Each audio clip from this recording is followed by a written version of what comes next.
भारत माता की।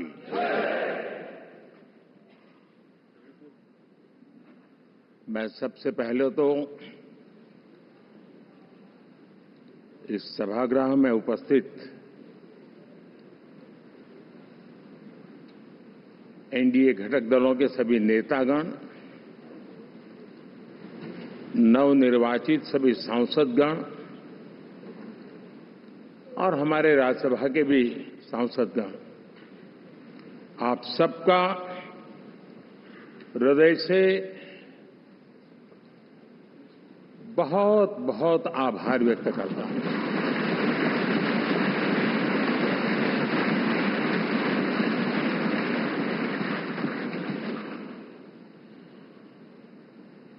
मेरे लिए खुशी की बात है कि इतने बड़े समूह को आज मुझे यहां स्वागत करने का अवसर मिला है।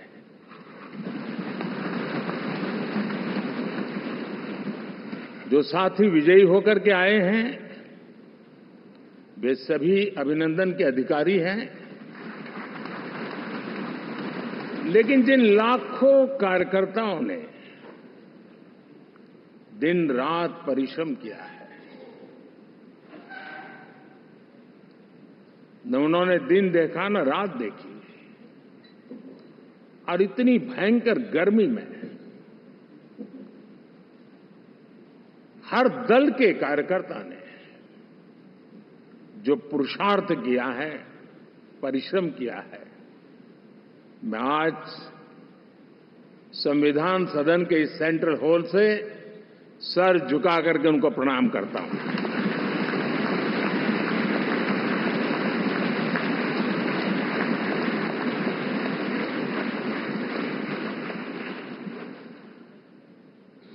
साथियों, मेरा बहुत सौभाग्य है कि एनडीए के नेता के रूप में आप सब साथियों ने सर्वसम्मति से चुन करके मुझे एक नया दायित्व दिया है, और इसके लिए मैं आपका बहुत बहुत आभारी हूं।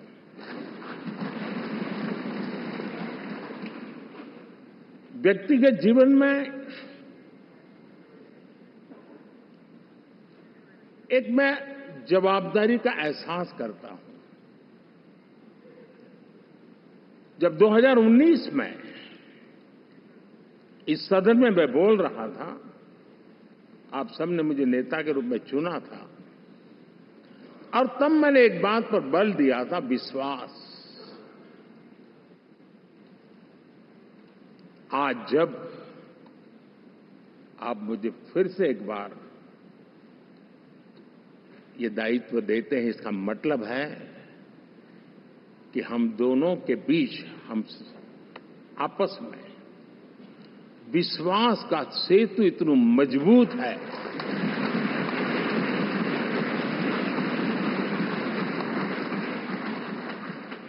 ये अटूट रिश्ता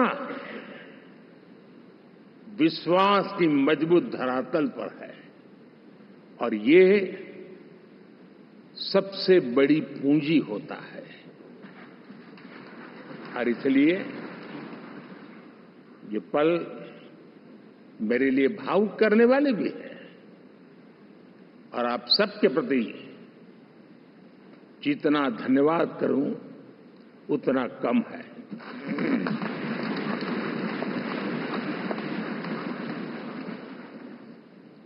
साथियों, बहुत कम लोग इन बातों की चर्चा करते हैं, शायद उनको सूट नहीं करता होगा, लेकिन हिंदुस्तान के इतने महान लोकतंत्र की ताकत देखिए कि एनडीए आज देश में 22 राज्यों में लोगों ने उनको सरकार बनाकर के सेवा करने का मौका दिया।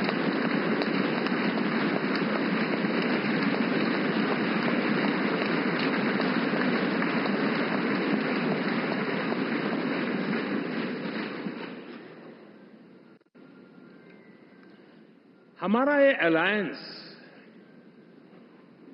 सच्चे अर्थ में भारत की असली जो स्पिरिट है,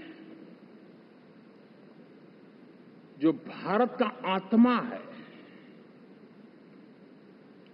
भारत की जड़ों में जो रचा बसा है, उसका एक अर्थ में प्रतिबिंब है।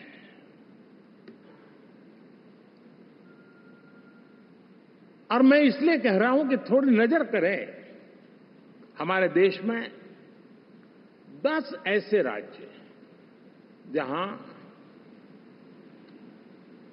हमारे आदिवासी बंधुओं की संख्या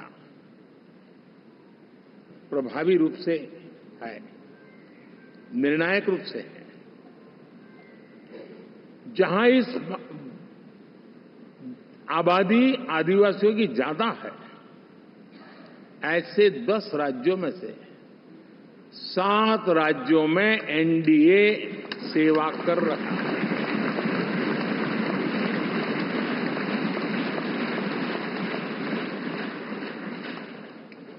साथियों, हम सर्वपंथ संभाव के हमारे संविधान को समर्पित है और देश में चाहे हमारा गोवा हो या हमारा नॉर्थ ईस्ट हो, जहां बहुत बड़ी मात्रा में हमारे ईसाई भाई बहन रहते हैं, आज हम उन राज्यों में भी एनडीए के रूप में सेवा का अवसर हमें मिला हुआ है।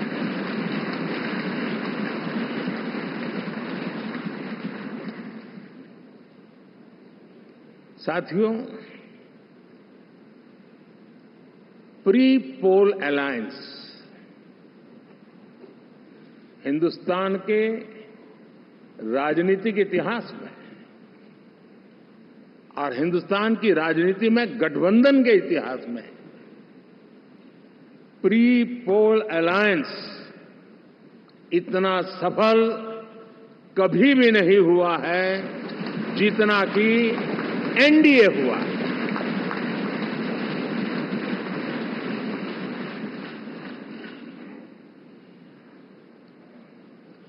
और ये गठबंधन का विजय, हमने बहुमत हासिल किया है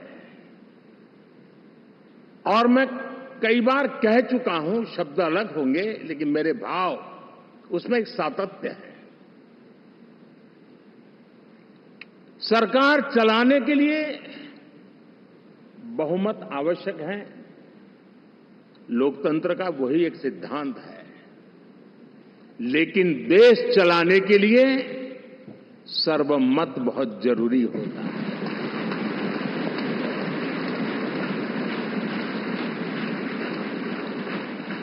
और मैं आज देशवासियों को यहां से विश्वास दिलाना चाहता हूं कि आपने जिस प्रकार से हमें बहुमत देकर के सरकार चलाने का सौभाग्य दिया है, ये हम सबका दायित्व है कि हम सर्वमत का निरंतर प्रयास करेंगे और देश को आगे ले जाने के लिए हम कोई कोर कसर नहीं छोड़ेंगे।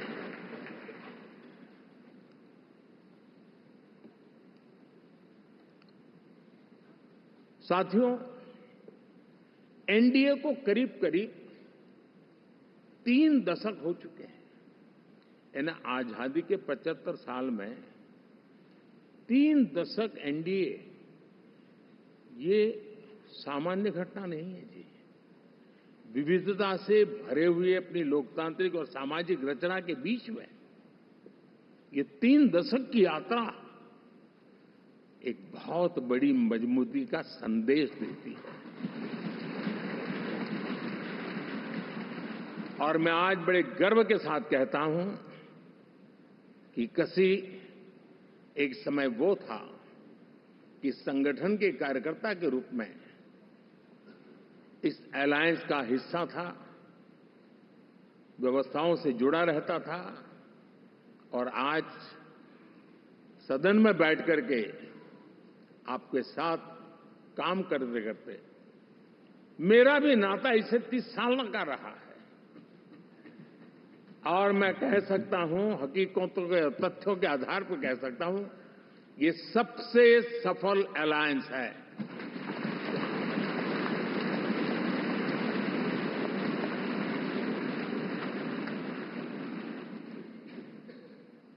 हम गर्व से कह सकते हैं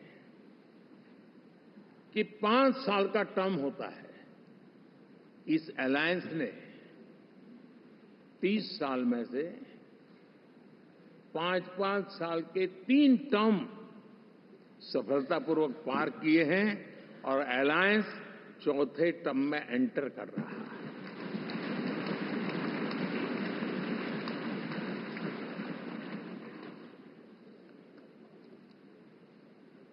साथियों,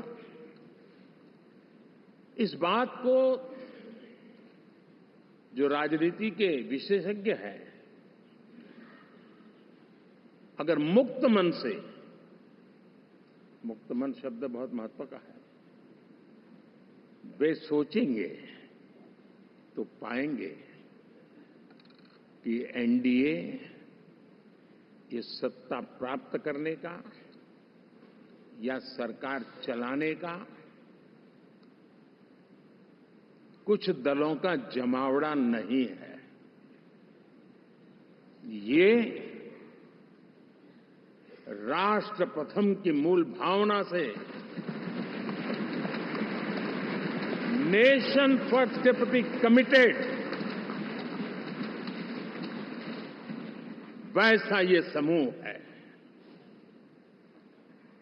और 30 साल का लंबा कालखंड शुरू में शायद असेंबल हुआ होगा, लेकिन आज मैं कह सकता हूं कि भारत के राजनीतिक व्यवस्था में एक ऑर्गेनिक अलायंस है।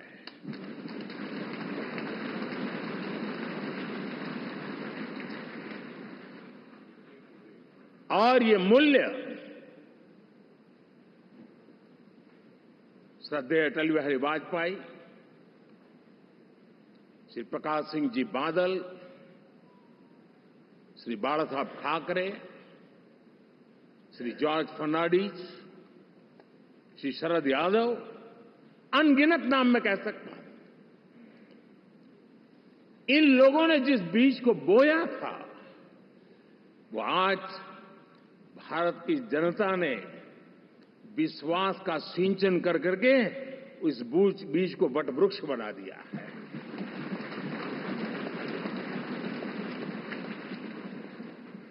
और हम सबके पास ऐसे महान नेताओं की विरासत है और हमें इसका गर्व है। बीते 10 वर्षों में हमने एनडीए की उसी विरासत, उसी मूल्यों को लेकर के निरंतर आगे बढ़ने का और देश को आगे बढ़ाने का प्रयास किया है। जैसे मैंने कहा, मुक्त मन से राजनीति के विश्लेषक अगर विश्लेषण करेंगे तो देखेंगे कि एनडीए का जो लोग दिखते हैं ना, उसमें एक कॉमन चीज नजर आती है और वो है गुड गवर्नेंस।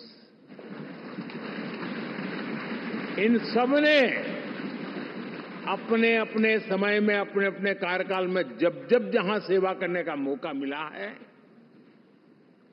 गुड गवर्नेंस इस देश को दिया है। और इस प्रकार से एनडीए एक प्रकार से, एनडीए कहते ही गुड गवर्नेंस ये अपने आप पर्यायवाची बन जाता है। साथियों, हम लोगों के सभी के कार्यकाल में, चाहे मैं गुजरात में रहा हूं या बाबू हमारे आंध्र में रहे हो या नीतीश जी ने बिहार के लिए भरपूर सेवा की हो, हम सबके अंदर केंद्र बिंदु में गरीब का कल्याण केंद्रस्थ रहा है।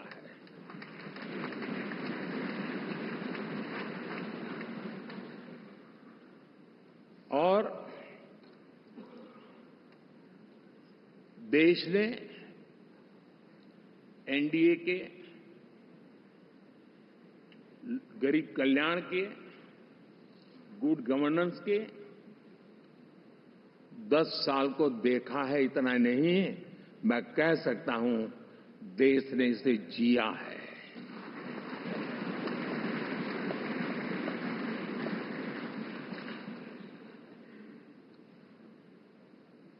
जनता जनार्दन ने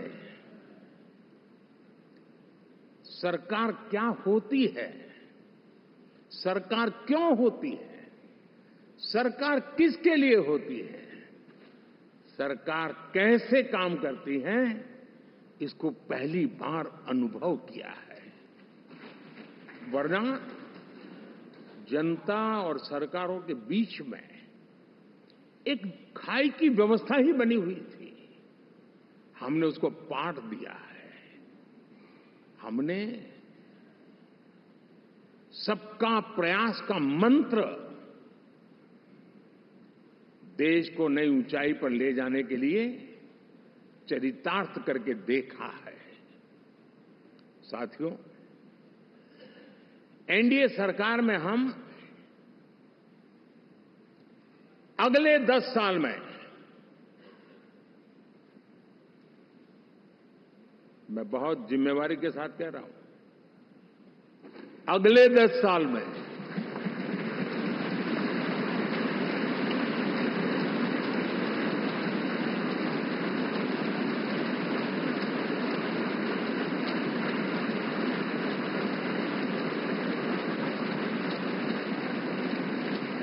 गुड गवर्नेंस, विकास, नागरिकों के जीवन में क्वालिटी ऑफ लाइफ, और मेरा व्यक्तिगत रूप से एक बहुत बड़ा ड्रीम है, मैं लोकतंत्र की समृद्धि को जब सोचता हूं तो मैं चाहता हूं कि सामान्य मानवीय के जीवन में से, और खास करके मध्यम वर्ग, उच्च मध्यम वर्ग, उनके जीवन में से सरकार की दखल जितनी कम हो उतनी लोकतंत्र की मजबूती है।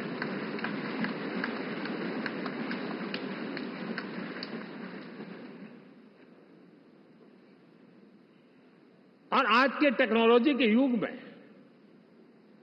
बहुत आसानी से हम, वरना एक दिन में 10 काम हो तो 10 अलग अलग वो सारी चीजें मांगेंगे।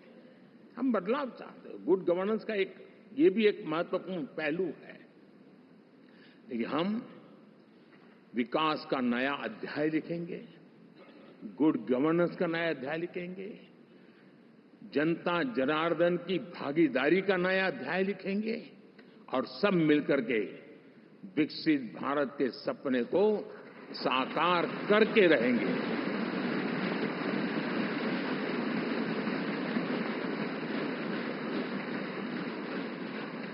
साथियों, एनडीए में, और मैं अगर विस्तार से कहूं तो सदन में किसी भी दल का कोई भी जनप्रतिनिधि होगा, मेरे लिए सब बराबर है।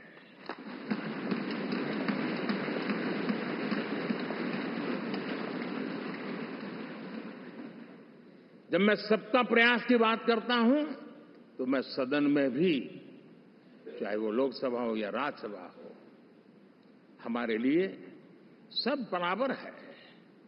और यही एक भाव है जिसके कारण 30 साल से एनडीए अलायंस मजबूती के साथ आगे बढ़ा है।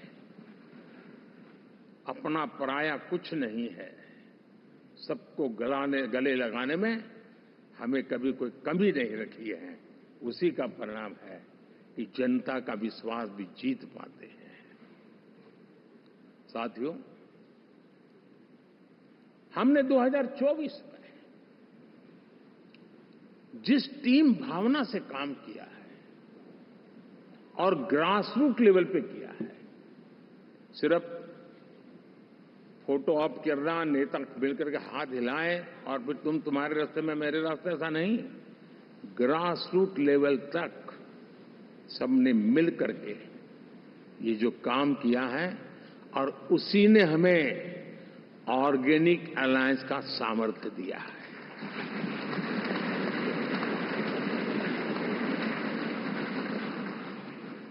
एक दूसरे का सहयोग किया है।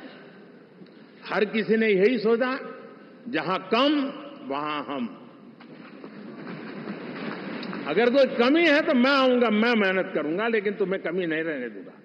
जहां कम वहां हम, ये हर कार्यकर्ता ने जी करके दिखाया है, और तभी तो जीत आती है। साथियों, कभी कभी मैं कह सकता हूं कि हमारा 10 साल का अनुभव है, भारत के हर क्षेत्र का और भारत के हर नागरिक का जो एस्पिरेशंस हैं, रीजनल एस्पिरेशंस हैं, वे और नेशनल एस्पिरेशंस, इसका एक अटूट नाता होना चाहिए। इसके बीच में हवा तक गुजर न सके, इतना जुड़ाव होना चाहिए, तब देश आगे बढ़ता है।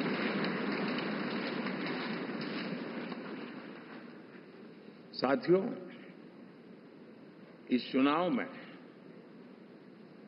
मैं कुछ उल्लेख जरूर करना चाहूंगा, जो मेरी नजरिए से मैंने देखा है। दक्षिण भारत में एनडीए ने एक नई राजनीति की नींव मजबूत की है।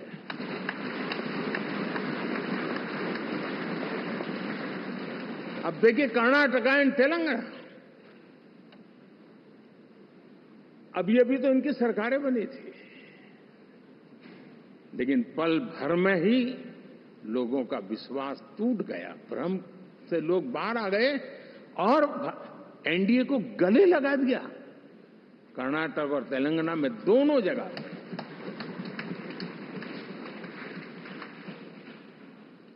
साथियों, तमिलनाडु, मैं तमिलनाडु की टीम को भी बधाई देना चाहूंगा, और वहां हमारा एनडीए समूह बहुत बड़ा भी है, और कईयों को पता था कि हम एक साथ एक सीट नहीं लड़ा पाएंगे, लेकिन इस लड़ाई में हम साथ रहेंगे। और मैंने बहुत से एनडीए के साथी तमिलनाडु में ऐसे हैं कि जिनका कोई उम्मीदवार नहीं था, लेकिन इस झंडे को ऊंचा रखने के लिए वो जी जान से जुटे थे। और इसलिए आज तमिलनाडु में भले हम सीट नहीं जीत पाए, लेकिन जिस तेजी से एनडीए का वोट शेयर बढ़ा है, वो साफ साफ संदेश दे रहा है कल में क्या लिखा हुआ है।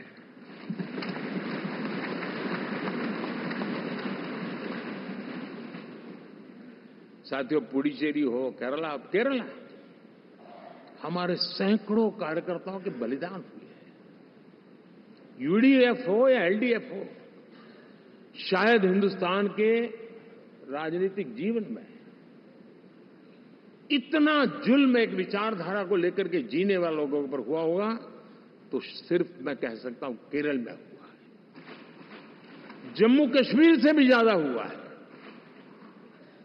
उसके बावजूद भी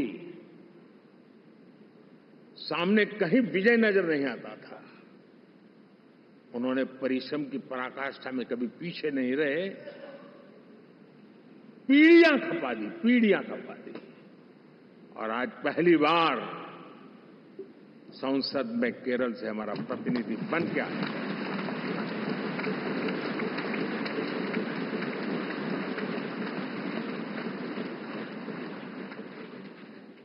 साथियों, अरुणाचल में हमने लगातार, हमारी सरकार बनती रही है और भारी समर्थन से बनती है। सिक्किम में भी हमारे एनडीए की सरकार करीब करीब क्लीन स्वीप के साथ, अरुणाचल क्लीन स्वीप। आंध्र, मैं अबू बाबू को पूछ रहा था, बोले हिस्टोरिकली ये सबसे हाईएस्ट विक्ट्री है।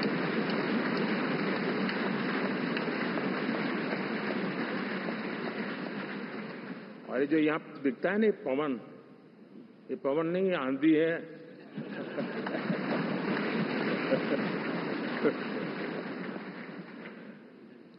आंध्र ने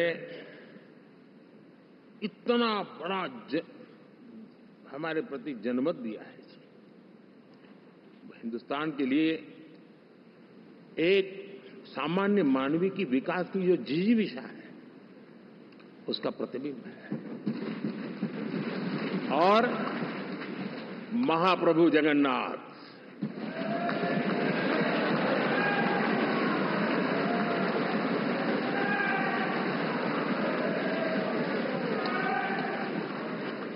और मैंने अनुभव किया हमेशा। मैं हमेशा मानता हूं ईश्वर के अनेक रूप होते हैं, लेकिन जब मैं भगवान महाप्रभु जगन्नाथ जी को याद करता हूं तो मैं हमेशा मानता हूं ये गरीबों के देवता है।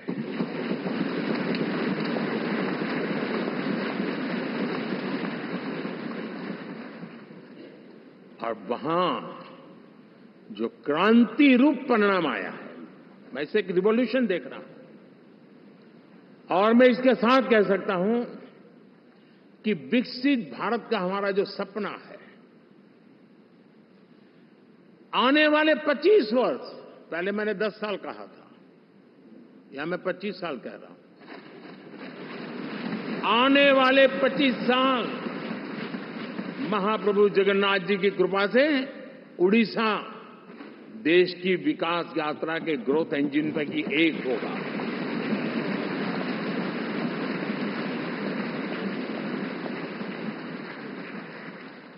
साथियों, हम लोग जब 4 जून के नतीजे चल रहे थे, मैं तो अपने काम में कुछ व्यस्त था। बाद में फोन आना शुरू हो गए, तो मैंने किसी को पूछा, यार ये तो ठीक है आंकड़े वांकड़े, तो मुझे ये बताओ कि ईवीएम जिंदा है कि मर गया?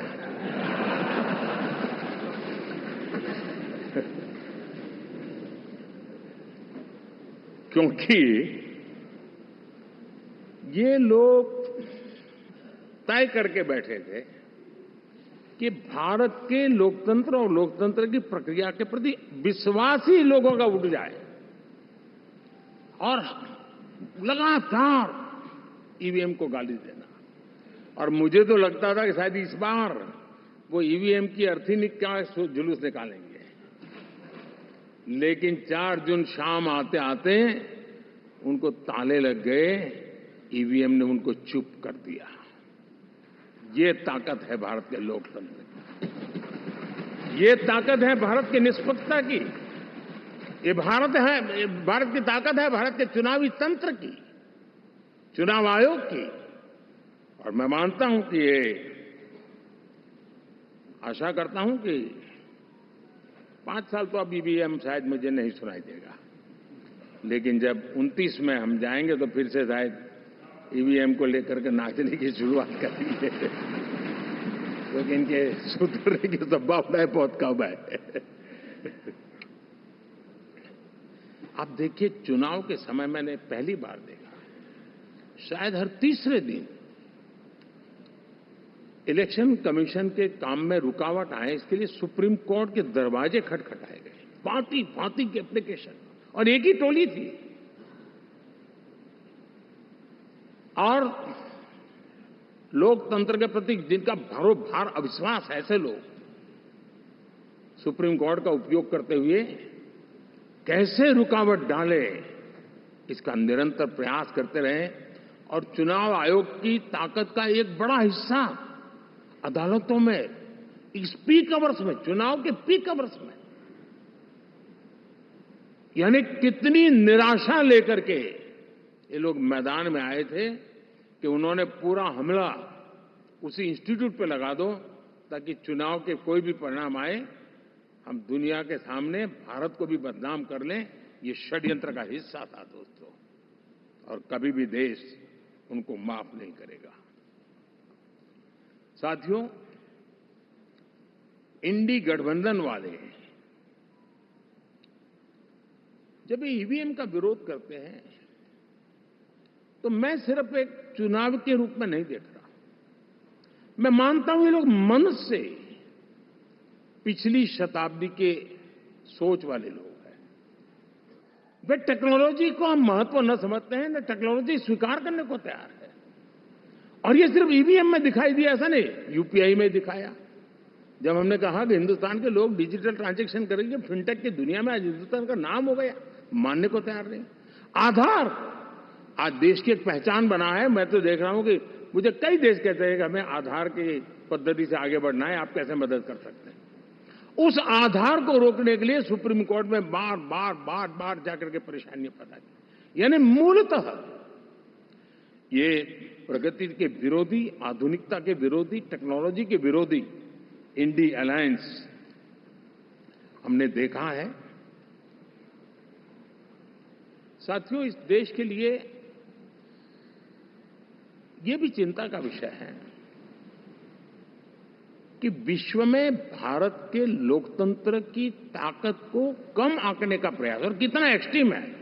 मैं दुनिया में ढोल पीट रहा हूं कि हम मदर ऑफ डेमोक्रेसी है, और ये दुनिया में जाकर के बता रहे नहीं हमारे देश में तो डेमोक्रेसी जैसा कुछ नहीं, कि वो मोदी बैठ गया है, वो एक चाय बेचने वाला यहां पहुंच कैसे गया, कुछ तो गड़बड़ की होगी।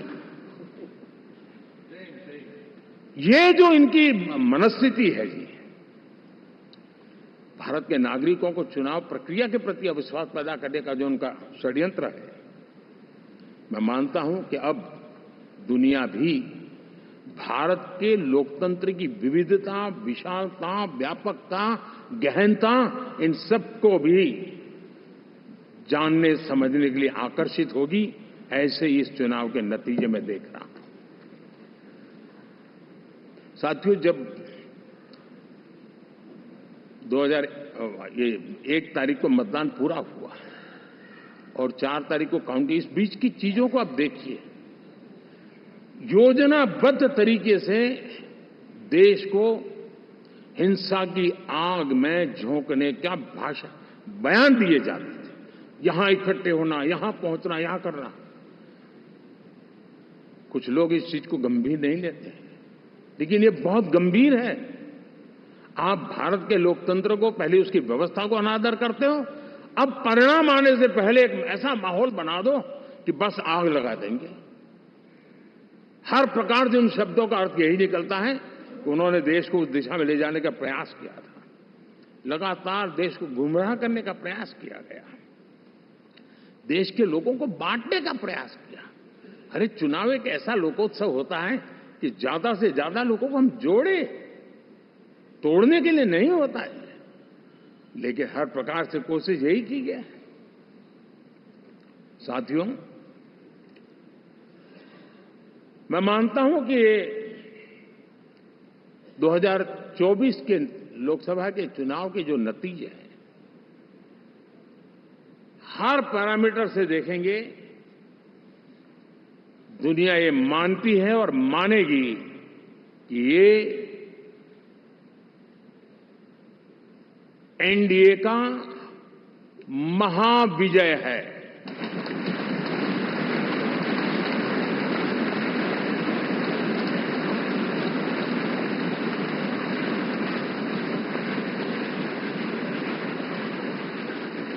और आपने देखा 2 दिन कैसा चला, जैसे हम तो हार चुके हैं, गए। सब चारों तरफ यही दिखता था, क्योंकि उनको अपने कार्यकर्ताओं का मोरल हाई करने के लिए ऐसे काल्पनिक परेड ये करने पड़ रहे हैं। और साथियों, गठबंधन के इतिहास में अगर आंकड़ों के हिसाब से देखें तो ये सबसे मजबूत गठबंधन की सरकार है।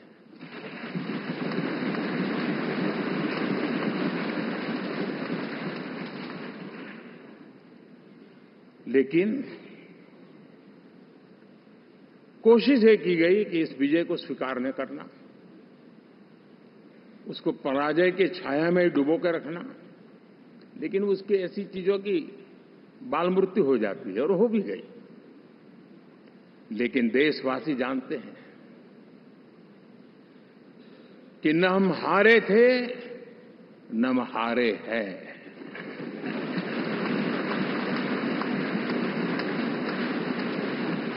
लेकिन 4 तारीख के बाद हमारा जो व्यवहार रहा है,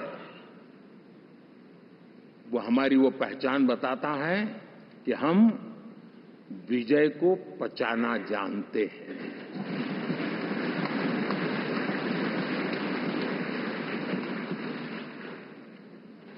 हमारे संस्कार ऐसे हैं कि विजय की गोद में उन्माद पैदा नहीं होता है और न ही पराजित लोगों के प्रति उपहास करने के हमारे संस्कार हैं। हम विजय को भी पचाते हैं और पराजित का भी उपहास करने की विकृति हम नहीं पालते। ये हमारे संस्कार हैं।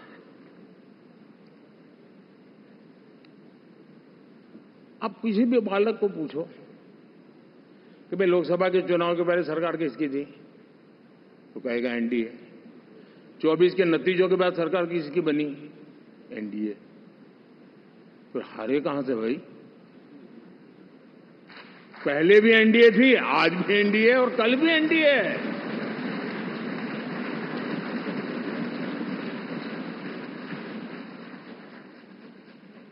आप सोचिए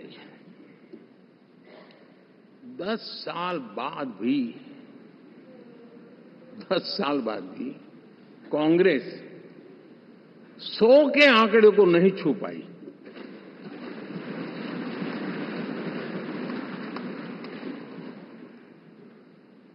और अगर मैं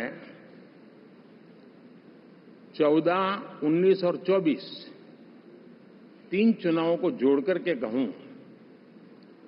कांग्रेस के 3 चुनाव जोड़ूं, तो इन 3 चुनावों में जितनी सीटें मिली है उससे ज्यादा हमें इस चुनाव में मिली है।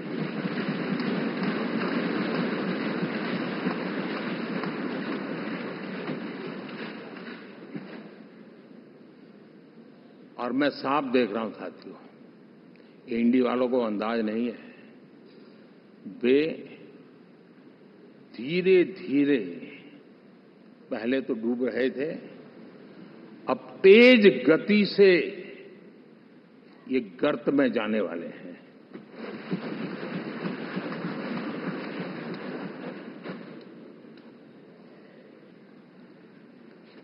साथियों,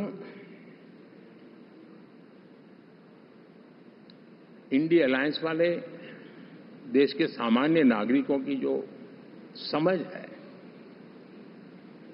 आज भी वो उसके सामर्थ्य को समझ नहीं पाए हैं या समझना चाहते नहीं है।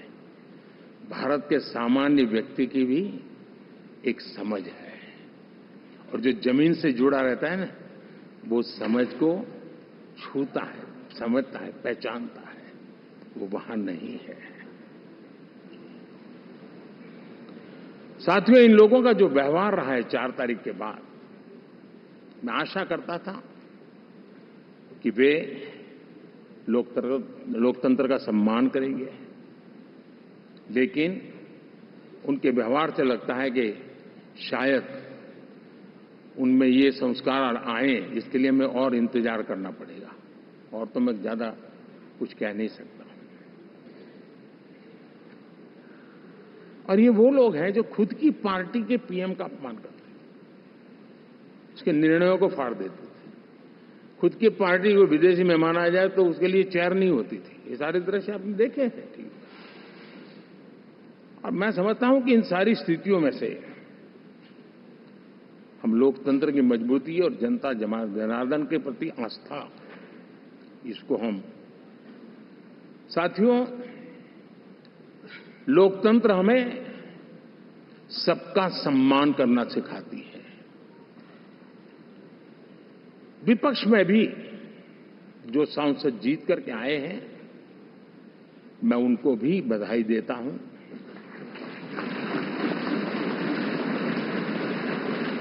और मैं पिछले 10 वर्ष में एक चीज मिस कर रहा था कि debate, participation, quality of debate मैं मिस कर रहा हूं। लेकिन मैं आशा करता हूं कि अब इस नया जो सदन बना है, वो कमी मुझे खलेगी नहीं। शायद हमारे साथी भी राष्ट्रहित की नियत के साथ सदन में आएंगे और भले वो विपक्ष में बैठे होंगे, लेकिन राष्ट्र के विपक्ष में नहीं है, हमारे विपक्ष में है। राष्ट्र में तो हम सब एक ही दिशा में हैं।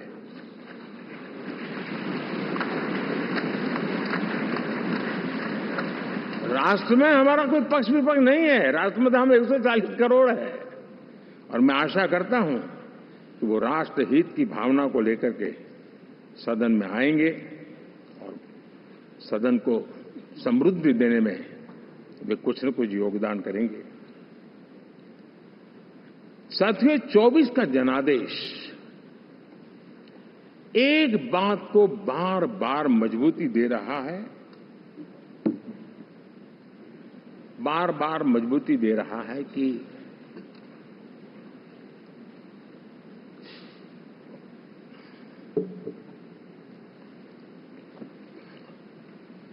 देश को आज के वातावरण में सिर्फ और सिर्फ एनडीए पर ही भरोसा है।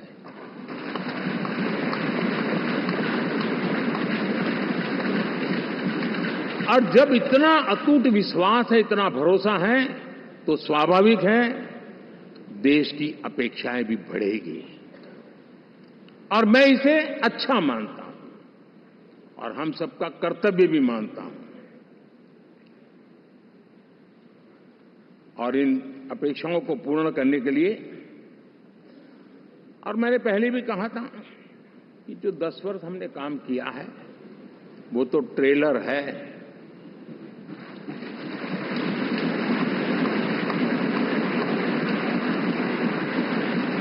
और वो मेरा चुनावी वाक्य नहीं था, ये मेरा कमिटमेंट है। हमें और तेजी से, और विस्तार से, और तेज गति से देश के आकांक्षाओं को पूर्ण करने में रत्ती भर भी विलंब नहीं करना है।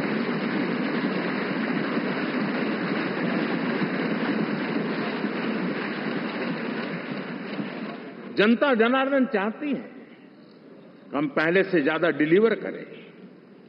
जनता चाहती है कि हम खुद ही हमारे पुराने रिकॉर्ड तोड़े।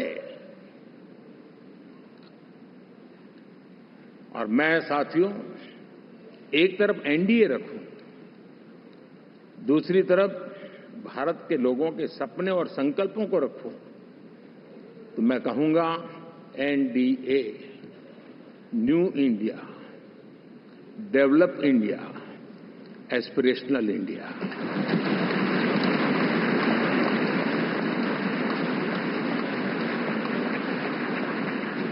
और इसी सपने और संकल्पों को पूरा करना, ये हम सबका संकल्प भी है, कमिटमेंट भी है, और हमारे पास रोड मैप भी है।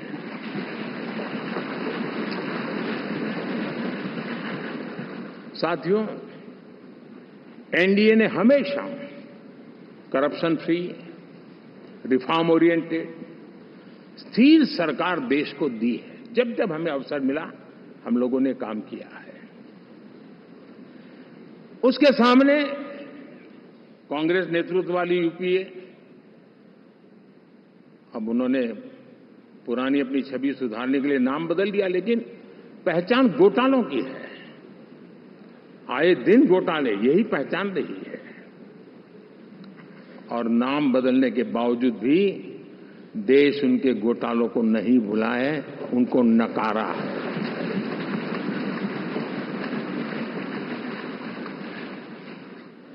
और मैं कह सकता हूं साथियों, इंडी अलायंस वालों ने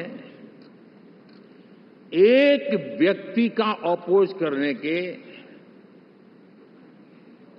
वन पॉइंट एजेंडा के कारण देश की जनता ने उनको ही ऑपोजिशन में बिठा दिया है।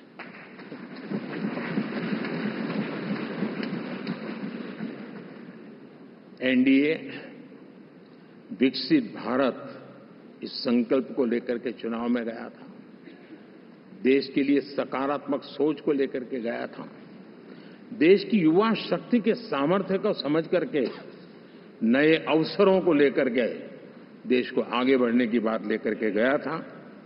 जबकि हमारे सामने जो लोग थे, वो भ्रम फैलाना, झूठ फैलाना, यही गुमराह करने वाले काम यही करते रहे थे।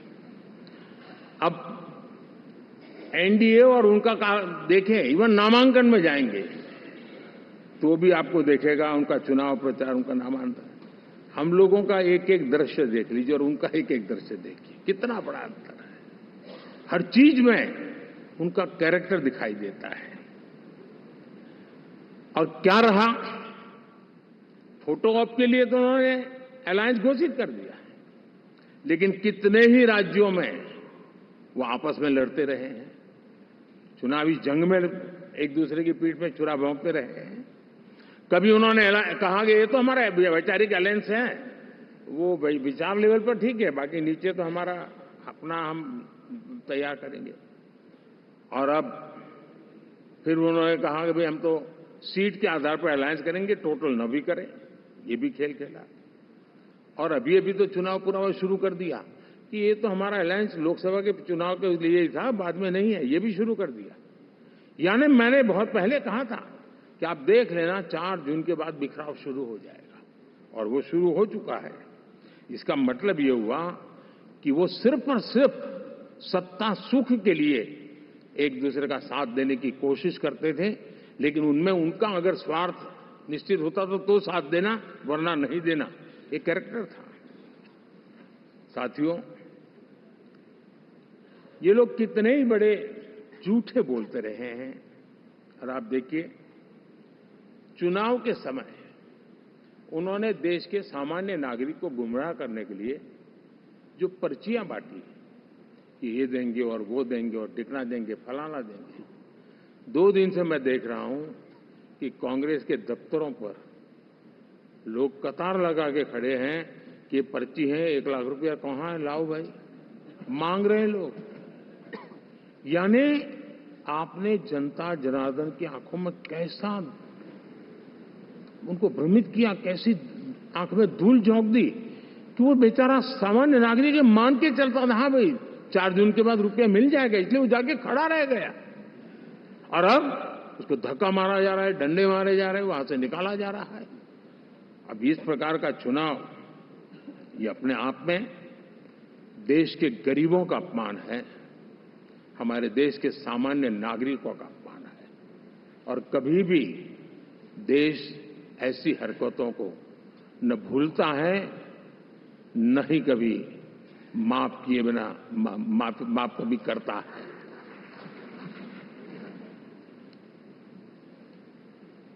साथियों, हमारे लिए संतोष की बात है कि हम एक कमिटमेंट से काम कर रहे हैं। 10 साल में हमने 25 करोड़ गरीबों को गरीबी से बाहर निकाला है।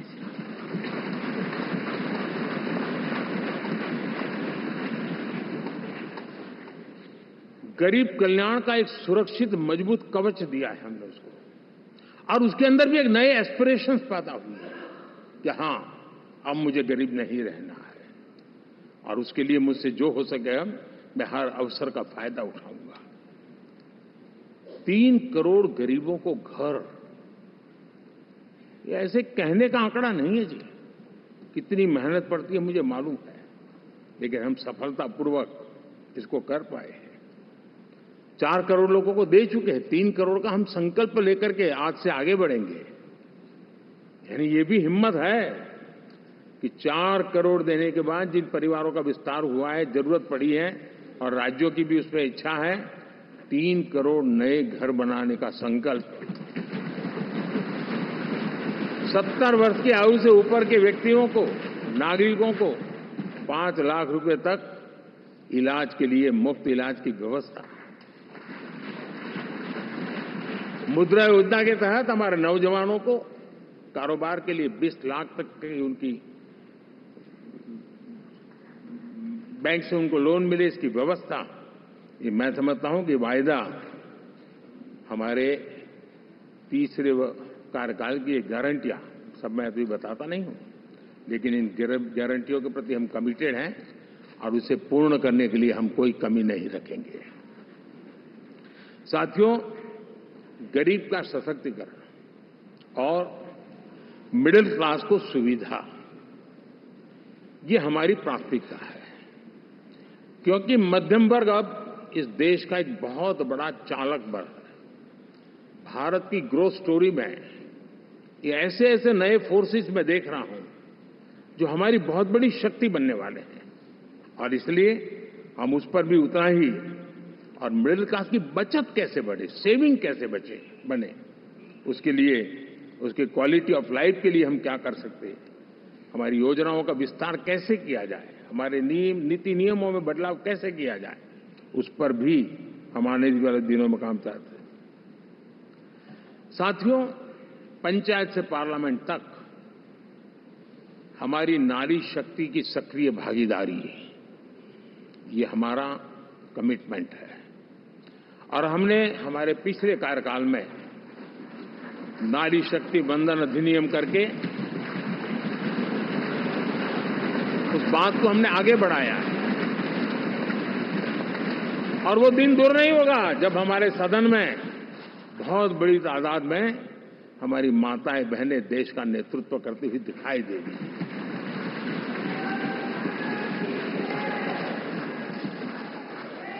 इस पूरे चुनाव में हम सबसे ज्यादा महिला उम्मीदवारों को टिकट देने वाली पार्टी रहे हैं, ये हमारा कमिटमेंट है।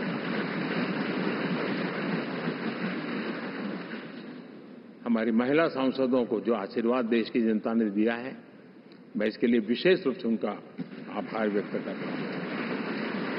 और साथियों, आपने देखा होगा G20 समिट में दुनिया के सामने एक विषय लेकर के हम बड़े आग्रह से गए हैं, और वो है empowerment of women, development of women. इन सारी बातों को तो हम परिचित हैं। हमने एक नया शिफ्ट किया है और हम G20 समिट से भी इसको आगे बढ़ा रहे हैं, विमेन लेड डेवलपमेंट।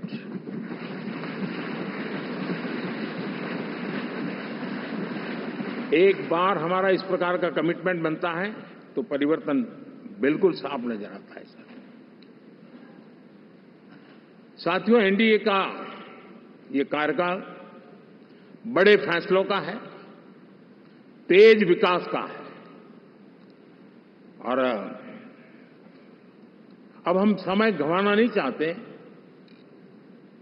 कि हम 5 नंबर की इकोनॉमी से 3 नंबर की इकोनॉमी पर पहुंचना।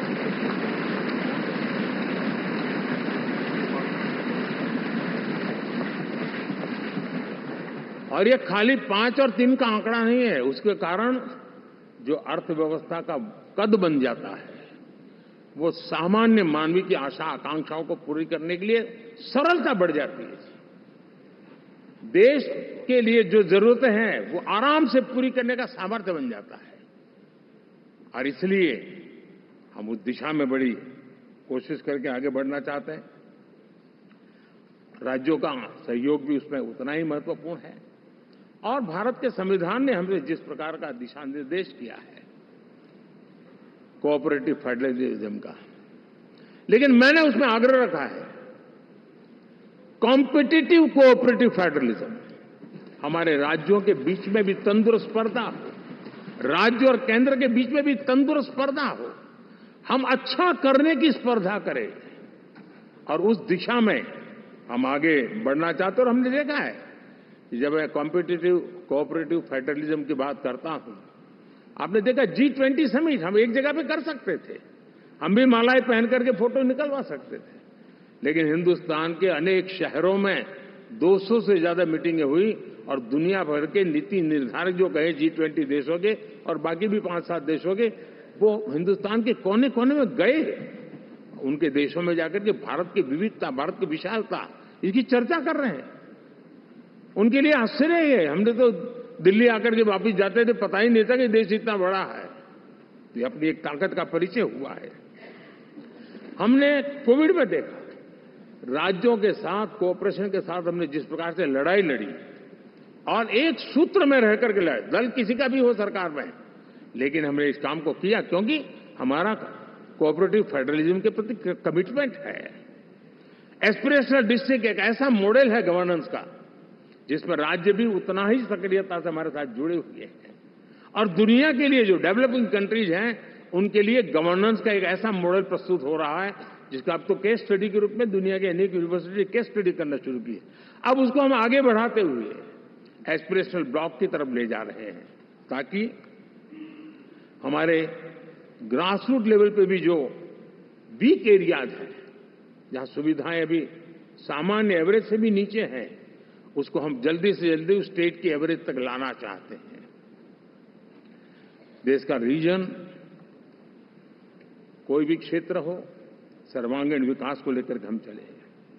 साथियों, गत 10 वर्ष में इंफ्रास्ट्रक्चर के क्षेत्र में हमने एक बहुत बड़ा, यानी सोचने में भी बदलाव लाए। जमीन पर तो लाए, वरना हमारे देश में सोचा चलेगा यार, अरे एक बार कर लो ना, उस सारे में से बदलाव नहीं। अब तो अच्छा ही चाहिए, बड़ा ही चाहिए, जल्दी से जल्दी पहुंचाने वाला चाहिए। सामान्य मानवीय के मन को हमने इस तरह से प्रेरित भी किया है और पुरुषार्थ करके हमने उस दिशा में काम किया है। 5 साल में हमें गति शक्ति, यानी इस प्रकार के प्लेटफॉर्म पर जो काम किया है, जो काम 6-6, 8-8 महीने तक नहीं होता था, वो आज 15-20 दिन में कर सकते हैं। सर, टेक्नोलॉजी का उपयोग करके हम काम कर रहे हैं। और ये जब होता है तो उसका मूल फायदा देश के नौजवानों के लिए रोजगार के अति अवसर बन जाते हैं। उनके लिए जीवन में सिलेक्शन के लिए बहुत बड़ा दायरा बढ़ जाता है। और वो हमें, साथियों, आज भारत दुनिया में विश्व के लिए एक नया मैन्युफैक्चरिंग हब के रूप में उभर रहा है। और जब हम मैन्युफैक्चरिंग हब कह रहे हैं, तब सिर्फ इलेक्ट्रॉनिक गुड्स या सर्विसेज की मैं बात नहीं कर रहा हूं। मैं फूड प्रोसेसिंग में भी आज दुनिया में हम बहुत तेजी से आगे बढ़ रहे हैं, और वो भारत के किसानों को बहुत बड़ी ताकत देने वाला है। उसी प्रकार से स्पेस हो, आर्टिफिशियल इंटेलिजेंस हो, स्टार्टअप्स की बात हो, स्किल्ड जॉब अपॉर्चुनिटीज की बात हो, आज भारत बहुत तेजी से आगे बढ़ रहा है, ये मेरा विश्वास है। साथियों, मुद्रा योजना, ड्रोन दीदी, विश्वकर्मा योजना, इसने भी नई संभावनाओं को जन्म दिया है। साथियों, हमारी संस्कृति, हमारी विरासत, उसके प्रति हम जितना ध्यान केंद्रित करेंगे, दुनिया के लिए आकर्षण का केंद्र बनेगा।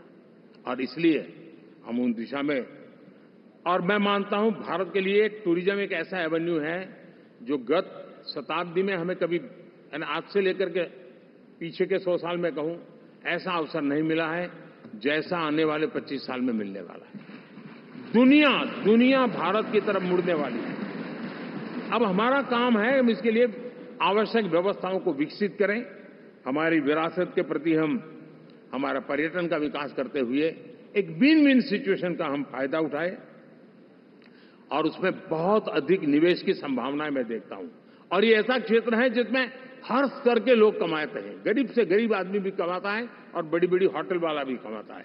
हर कोई इसमें कमाता है, और हमने टूरिज्म के हम बल देना चाहते हैं। बहुत पोटेंशियल है।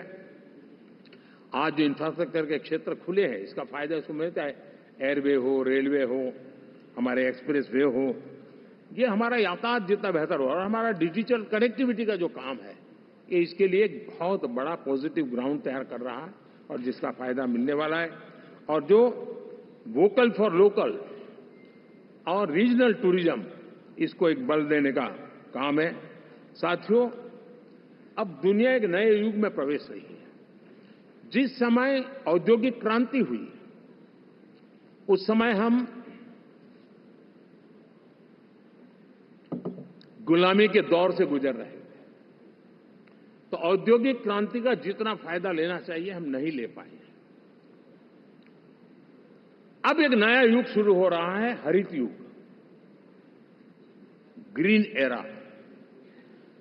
भारत के पास बहुत संभावनाएं हैं इसका नेतृत्व करने की, और हम इसके लिए आने वाले दिनों में ग्रीन हाइड्रोजन की बात हो, ग्रीन एनर्जी हो, या ग्रीन जॉब्स हो, या ग्रीन मोबिलिटी हो, इन सारे विषयों को हम इतनी तेजी से आगे बढ़ाना चाहते हैं ताकि इस हरित युग का नेतृत्व दुनिया में भारत का सामर्थ्य सिद्ध कर दें, ये हम चाहते हैं। साथियों, इसी सिलसिले में इस 5 जून को जब पर्यावरण दिवस था, 4 जून को नतीजे आ गए थे, तो उसी दिन मेरे मन में एक विचार आया कि कार्यक्रम 5 जून को हमने आरंभ किया। एक पेड़ मां के नाम। हर किसी को मां के प्रति श्रद्धा होती है और मैं भी देशवासियों को कहूंगा कि आने वाले समय में कभी आपकी माताजी का जन्मदिन हो, क्या कोई और शुभ दिन हो, अपनी मां के नाम पर एक पेड़ लगाइए और मां जीवित हैं तो साथ लेकर जाइए, उनकी फोटो आप सोशल मीडिया में अपलोड कीजिए और मां नहीं है तो उनकी फोटो रख करके एक पेड़ लगाइए और वो अपनी मां का भी सम्मान होगा और धरती मां की सेवा होगी। हम इन दो माताओं की सेवा करें। साथियों,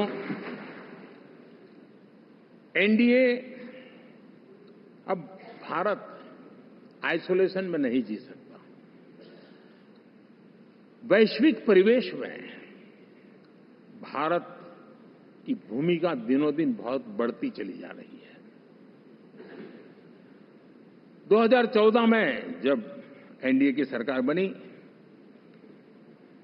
पूरे विश्व में उसी एक पल से ही एक नया जिज्ञासा पैदा हुई, थोड़ी आशा के संकेत उनको नजर आने लगे और फिर उस बदलाव बहुत बड़ा तेजी से आया और पिछले 10 वर्ष में भारत ने जिन कामों को बढ़ लिया है, आज भारत की छवि विश्व बंधु की बन चुकी है। दोस्तों, विश्व हमें एक बंधु के रूप में स्वीकार कर रहा है और जब दुनिया हमें विश्व बंधु के रूप में स्वीकारती है तो हमारी वैश्विक जिम्मेवारियों को भी हमने हमारे आने वाले रोड मैप में महत्व देना ही होगा। और भारत की सफल विदेश नीति ने अच्छे परिणाम भी दिए हैं। हमने हर संकट को उस प्रकार से हैंडल किया जिस प्रकार से मानवीय मूल्यों को हमने प्राथमिकता दी। उसका परिणाम है कि सामान्य मानवीय के मन में ये विश्व बंधु वाला भाव बहुत मजबूत हुआ और भारत का सेवा भाव का जो कैरेक्टर है उसको विश्व ने पहचाना है। चाहे यूक्रेन का संकट हो, चाहे अफगानिस्तान का संकट हो, हर हमारे लोगों को बचाना हो, हमने किसी भी में हमने कोई कमी नहीं रखी है। और साथियों, ये क्षमता के कारण भारत में निवेश की संभावनाएं बहुत बढ़ने वाली है। मैं राज्यों से भी कहूंगा कि आप प्रगतिशील नीतियां बनाकर रेडी रहिए। विश्व आज आपके आंगन पे दरवाजे पर दस्तक दे रहा है और जो राज्य ज्यादा स्पष्ट नीतियों के साथ आएगा, जो राज्य उन कंपनियां विदेशी आने वाले लोगों को ठीक से हैंडल करेगा, उसको बेनिफिट मिलने ही वाला है। और भारत ने जो नीतियां बनाई है, भारत ने जो वातावरण बनाया है, उसका लाभ भारत के हर राज्य को मिलना चाहिए और उस दिशा में हम तेजी से काम करना चाहते हैं। साथियों, हमने G20 समिट में देखा है, दुनिया का भारत के प्रति नजरिया बदला है। जो लोग इन चीजों को माइन्यूटली देखते होंगे उनको पता होगा कि G20 एक प्रकार से कई संकटों से गुजर रहा था।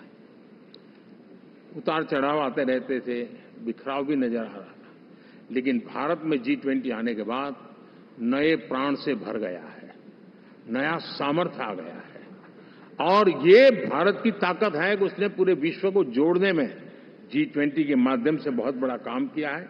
और उसके इन दिनों भी जो परिणाम आए, इसके बाद मेरा काफी समय विदेश के सरकारों से फोन अभिनंदन स्वीकार करने में गया और शायद मैं 2014 में 19 में भी ऐसा अनुभव नहीं था जितना इस बार फ्लो है।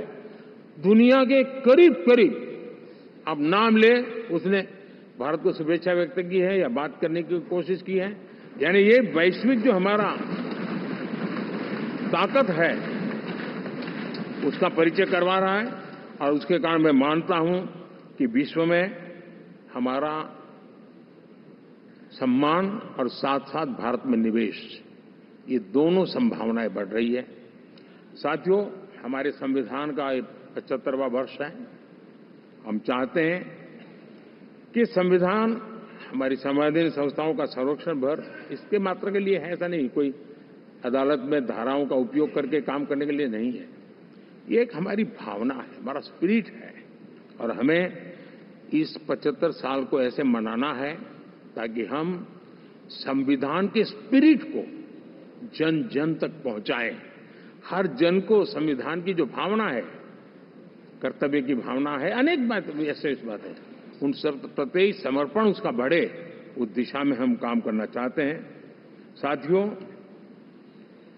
छत्रपति शिवाजी महाराज के राज्याभिषेक के 350 वर्ष के उत्सव में देश आज रंगा हुआ है और हमारे लिए सबसे बड़ी प्रेरणा है क्योंकि उसमें राष्ट्र प्रथम की भावना है। छत्रपति शिवाजी महाराज को याद करते ही राष्ट्र प्रथम की भावना हमें मजबूती देती है और इसलिए हम देश में इसी एजेंडा को आगे रखते हुए और जब इसी समय 350 साल का पर्व आया है तो हमें अपनी पॉलिसी और परफॉर्मेंस और सामान्य मानवीय का जीवन बेहतर करना है, उसमें जरा भी विलंब नहीं करना है। साथियों, विकास की सारी तैयारियां, रोड मैप लेकर को हम चलेंगे ही, चल रहे हैं, लेकिन साथ साथ हम नए नए सांसद आए हैं, कुछ पुराने सांसद हैं, कुछ ज्यादा अनुभवी सांसद भी हैं।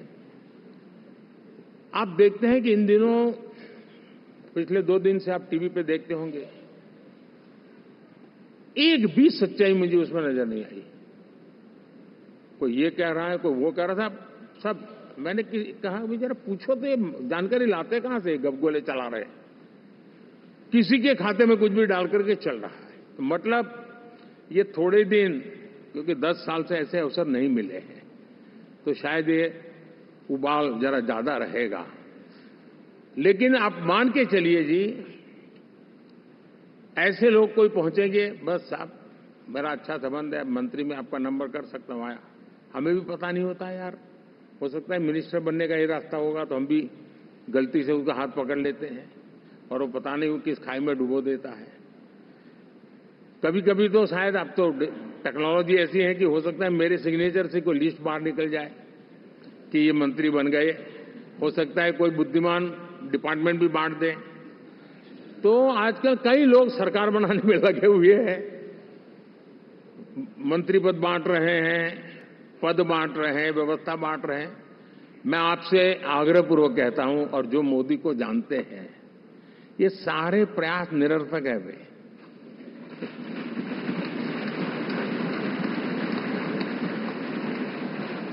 आप भी किसी का फोन आ जाए तो 10 बार वेरीफाई कीजिए कि जिसने फोन किया है वो सचमुच में अथॉरिटी है। अदरवाइज कोई भी कहे भाई आपका नाम हो गया है, सुबह परिवार को बुला लीजिए, शपथ समारोह में आना है, हो गया। तो ऐसी गपबाजी करने वाली एक बहुत बड़ी फौज रहती है। कुछ लोग आदतन करते रहते हैं, कुछ लोगों को मजाक आती है लेकर, और कुछ लोग बदिरादे से करते हैं। मेरा सभी सांसदों से आग्रह है कि हम इन सारे षड्यंत्रों का शिकार न बने। दूसरा, हमारे जो इंडिया अलायंस वालों ने इस चुनाव में फेक न्यूज में एक्सपर्टाइज कर लिया, डबल पीएचडी कर लिया उन्होंने, वो शायद इसका भरपूर उपयोग करेंगे। हम कृपा करके इन चीजों से दूर रहें, अफवाहों से दूर रहें। ये जो टीम बैठी है वो अनुभवी टीम है, मुझे भी सही सलाह देने वाली टीम है, और इसलिए टीम मिलकर के बहुत सही निर्णय करने वाली है। कृपा करके ब्रेकिंग न्यूज के आधार पर देश चलेगा नहीं, ये मान के चलिए।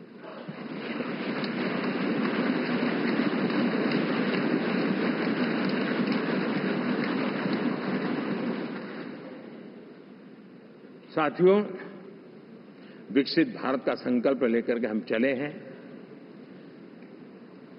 3 नंबर की इकोनॉमी पहुंचना मैं जानता हूं, निश्चित रोड मैप के साथ उसको हम पार करने वाले हैं। और मैंने पहले भी कहा था कि मेरा पल पल देश के नाम है, मेरा पल पल आप लोगों के नाम है। मैं 24/7 अवेलेबल हूं।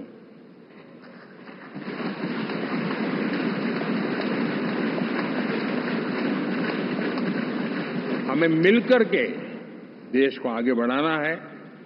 फिर से एक बार आप लोगों ने मुझ पर जो विश्वास जताया है, जो प्यार दिखाया है और जो समर्थन दिया है, वाकई मैं मानता हूं भारत के लोकतंत्र की एक बहुत बड़ी ताकत है।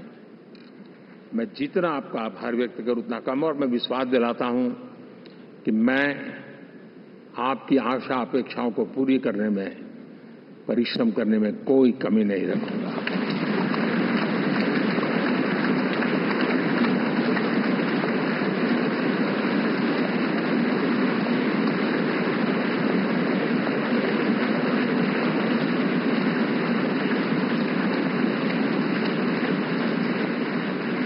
मेरे लिए जन्म सिर्फ और सिर्फ वन लाइफ वन मिशन, और वो है मेरी भारत माता। ये मिशन है 140 करोड़ देशवासियों के सपनों को पूरा करने के लिए खप जाना।